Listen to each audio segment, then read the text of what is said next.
Well, hello everyone and welcome to another beautiful episode here on the MIgardener channel. It's such an absolutely amazing day out. I just absolutely love the weather. It's couldn't ask for a better day. Oh my gosh, it's just incredible. So, as a gardener, I mean, you probably know, these days are just one in a million. Oh man, I love it. It's the best day of the year so far.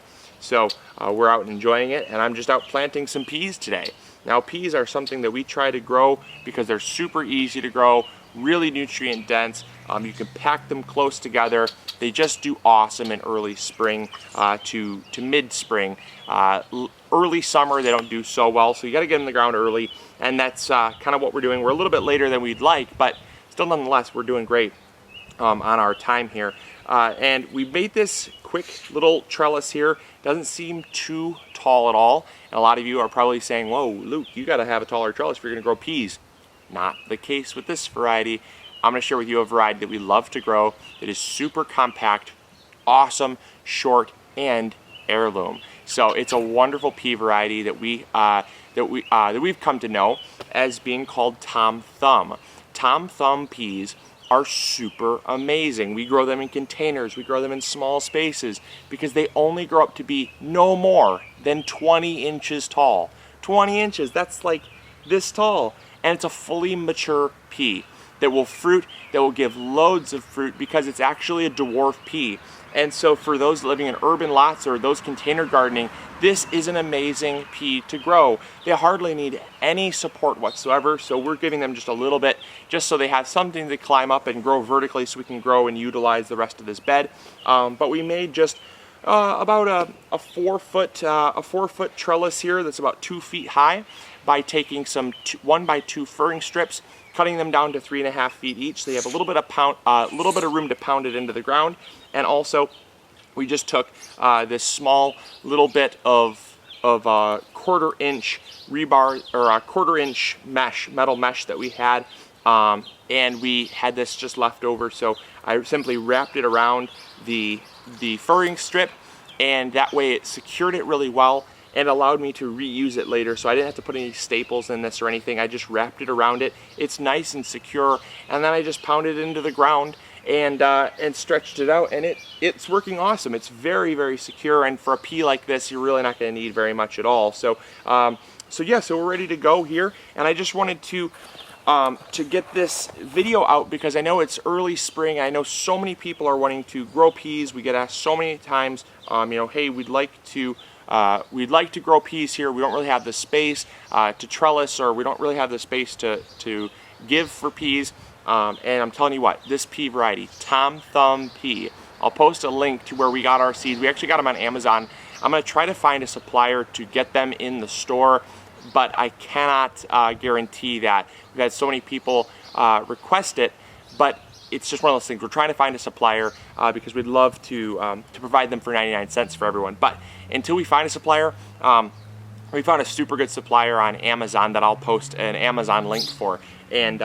And so if you click that, it'll give us a little bit of something if you buy from them. But also, you get it at the same price. So it's a little reward for us for helping them out. So anyways, and so we're going to just simply space these out about 1 inch per plant. And the best thing about these Tom Thumb peas is that you can plant them much closer together than your normal pea variety. So we're going to space them out about 1 inch apart.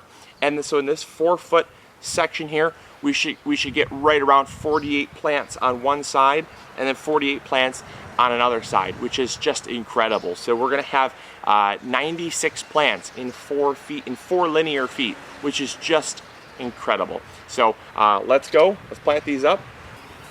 So one thing I really like to do when I'm planting my peas along any type of trellis, or maybe I'm even planting cucumbers, if I'm planting anything in a row like this, beets, carrots, something I need a very straight line in, I always use a spare 1x2, and at no specific length, but the longer the better, obviously, because what it really helps me do is helps me get a straight line. So I'll come in here, and it helps me also get even depth. I'll come in about 1.5 inches, 2 inches from the trellis, and I will make my furrow and we're just going to plant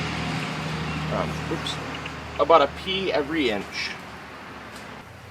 And if you don't get one every inch, that's okay too. If you get them closer than an inch, that's okay too. As long as they're not right on top of each other. Peas are very resilient. People think that peas take a lot of spacing. You can really pack them in there pretty well. Soil's dry. We haven't had rain in a while. I'm worried about our spring. I'll tell you what, it's very concerning when your spring, you normally get about 3 or 4 inches of rain in a month, and we've gotten about a ½ an inch so far. So I mean, I don't know, man, it's not looking good for the summer, I'll tell you what. And I wish I would have had these be core gardening method beds, because the cottage garden will be fine, no doubt, regardless of how dry the summer has been or will be. That garden will be totally fine because we've got the core beds up there with the straw. But because these were the first year beds, it was really difficult for me to set up, because when we moved here, I did not have the opportunity to get some straw or leaves or anything really ready to go. So this year's garden here is really just going to be based on how well the soil is in the beds, and we're going to have to probably water pretty regularly. So there you go, there is how we plant up our peas. Now traditionally we would want to run them east to west. We want to run them parallel to the path of the sun. But because we were limited on trellis material, we kind of thought, okay, look, we're limited on trellis material. What can we do with what we have so we don't have to go buy more stuff? And so we said, okay, you know what? I think there's going to be a benefit here, because traditionally with a really tall trellis, one that was 4 or 5 feet tall, you have to be really careful, because as the sun rose, if it was running parallel to the beds or perpendicular to the path of the sun, you'd have a shadow cast, and the shadow would extend way over and affect multiple beds. It would overshade a lot of your plants that need that sun. But what we did is we said, okay, since our peas are growing really short and we only have a 24-inch tall trellis, how can we make this actually work to our benefit? And how can we make this trellis work for us? So what we did is we put it right in the middle of the bed, as you saw. And what that's going to do is it's going to provide shade zones on both sides of the bed. So during the early morning to right around 12 o'clock, we're going to have sun on the front of this trellis here. But this portion will all be in shade. And because it's only 24 inches tall, it will cast a shadow that will only go a little bit past the edge of this bed. It will not extend onto our other beds, affecting our other plants.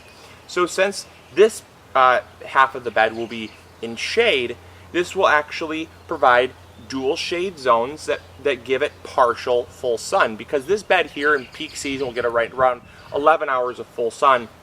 That's just too much sun for some of your more tender plants like lettuce. And so they tend to bolt in that really hot full sun. So what we did is we decided to put this trellis here so that we could plant lettuce here. Because peas will go into early to mid-July, whereas lettuce will stop around kind of early to mid-June, really. It's a very short season plant here, because in Michigan the summers just come so quick. I mean, it's like spring, summer in like the blink of an eye. And so you really don't have a very long season to grow your greens. And so we're using this to actually to benefit our season of growing lettuce, because it's going to protect them. It's actually going to give them some shade throughout the day. It's very, very essential to growing lettuce. So because lettuce would typically bolt in early to mid-June, and the peas will grow into early to mid-July, we can actually get a full month, maybe even a little bit more, out of our beds here for growing lettuce. So we're going to plant lettuce here, and we're going to plant lettuce on the other side. And so that way, depending on the time of day, either one half or the other will be in shade. And so it's really going to limit it to right around 6, no more than 8 hours of sun, which is a lot better than 11. So, you know, it's one of those things that you can typically find a benefit. And that's what we always try to do here, is we try to find something good out of something bad. Normally you'd never, ever, ever want a trellis going this way because it casts so much shadow. But because the trellis was small, we get more lettuce. So, you know, it's just one of those things that definitely keep in mind. Definitely look at how your bed setups can benefit you and help you find more success in the garden. And also keep that in mind too, if you have a tall trellis, it's not very good for a successful garden. So just fun things, and we'll definitely be doing more when it comes to talking about bed orientation, how we plant, the plants we plant, and where we plant them, and how that can affect your garden. So definitely something that's going to be a fun episode that we're going to talk about very soon, because we do get that question a lot as well. So hopefully you enjoyed watching me plant up my peas and how I do it. If you have any comments, questions, or concerns, not sure which concerns you have, because it's my garden, but it's okay. If you have any concerns, post them in the comments box below. That's cool. If you did like this video, throw a like up there. That always helps us out. And as always, this is Luke from the MIgardener channel, reminding you to grow big or go home. We'll talk to you later. Have a great day, guys. Get out, enjoy the sun. We'll see you later. Bye.